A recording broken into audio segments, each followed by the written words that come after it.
Na-secure na nga ng Bureau of Customs ang 12 luxury cars ng pamilya Diskaya na sakop ng inihaing search warrant sa kanila. At para sa ibang detalye, live mula sa Pasig, nasa frontline ng balitang yan, si Mon Gualvez. Mon, ano nang latest dyan at ano na bang next step ng Customs?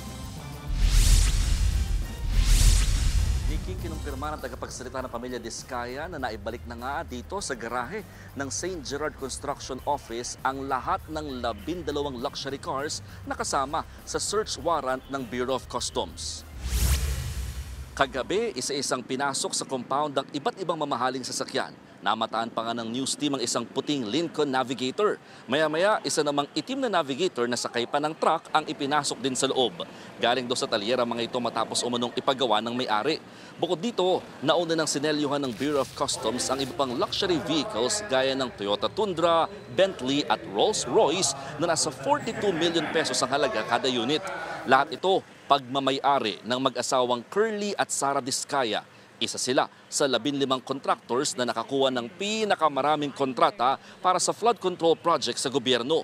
Nauna nang sinabi ng kampo ng mga Diskaya, buyers in good faith ang mag-asawa at handa silang ipakita lahat ng mga dokumento magpapatunay na dumaan sa tamang importation ng mga sasakyan.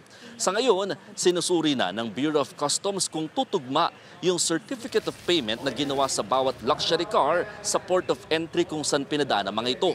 Nakatakda rin daw imbestigahan ng BOC ang mga dealer na pinagbilhan ng mag-asawang Diskaya. Nikki, nananatiling mahigpit ang seguridad dito sa paligid ng compound ng St. Gerard Construction. Bantay sarado pa rin yung paligid dito ng mga taga Bureau of Customs, meron din Philippine Coast Guard at syempre ng Philippine National Police. Habang yung mismong security personnel actually nitong gusali, talagang mahigpit din ang ipinapatupad na security kung saan hindi basta-basta pinapasok ang mga individual at mga sasakyang dumaraan dito sa loob.